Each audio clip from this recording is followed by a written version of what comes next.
I'm not one that gets in too deep. I can't say, this is the Fuji Waka Chaka Paka, you know, in 2003. I only know what I like. And if I happen to like a sneaker, I don't give a fuck when it's from.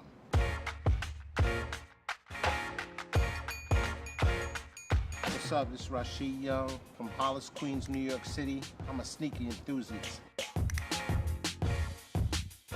One of my favorite spots is Alife and Lower East Side. It's because they carry normal brands, you know, brands like Saucony, New Balance, Asics, Diodoras. You know, I'm a very eclectic person, so I like different, and this is the place to come for different. Please, size 11, hook me up. The reason why I come here is one, because I have a great long-standing relationship with one of the owners, my friend Trey Hill. He's the one that actually got me into the sneaker game, if you will. It really stemmed off in a trip that we took to Germany. You know, we were working on a Russell Simmons project back then, and we had the day off, and Trey decided, hey, let's just go somewhere. So we get in this car, we drive about an hour out to the city, and we land in these projects.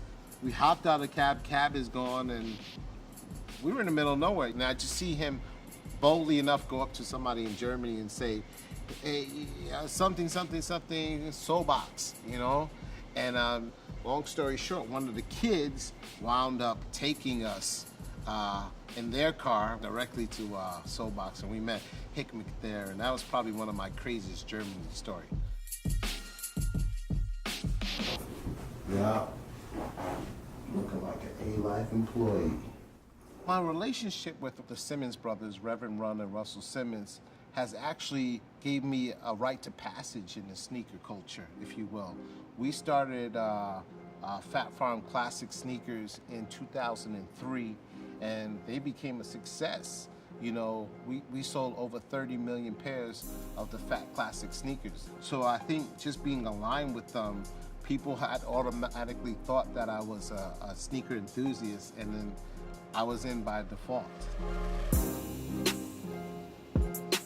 I'm very passionate about the sneaker culture, probably reverting back to the days of old, but it's gonna take a lot of work.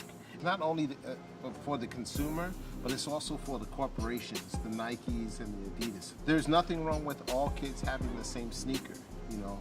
How many kids need to get hurt or killed or die for a pair of sneakers? It brings a bad stigma to the culture, you know, and I think the more available a product is that's desired, that is available, the better it is for both sneaker culture and corporation. I mean, they get to make their money, and we get to own something that we love. And I think we've stepped away from the word love. My show, Soul Food Kicks and Giggles, it's a mashup between sneaker culture and food, you know, and nobody else is doing it. I thought it was interesting that when we have sneaker dialogue and conversation, why not do it over a meal, you know? And why not, you know, we're all millennials, you know, it doesn't matter what age you are. I think we're all millennials somewhere in our heart. Why not do it over a cool ass sangria, maybe, you know, red velvet and fried chicken waffle, you know? I think the sneaker game is fun. You know, I think that's what we really miss out on is the fun of actually, and the joy of going to purchase something, and that feeling you get after you purchase. This is a millennial age, this is a renaissance for kids, and we need an uprising, and I want to be the charge of that. You get what you pay for, and I think that's what kids need to understand, is that it's not just the quantity of sneakers, you know, it's the quality of it. And it doesn't matter if you have 2 or 20,000 pairs of sneakers, you know, if you really felt something and you connected with that purchase, I think that makes you a true lover of sneakers.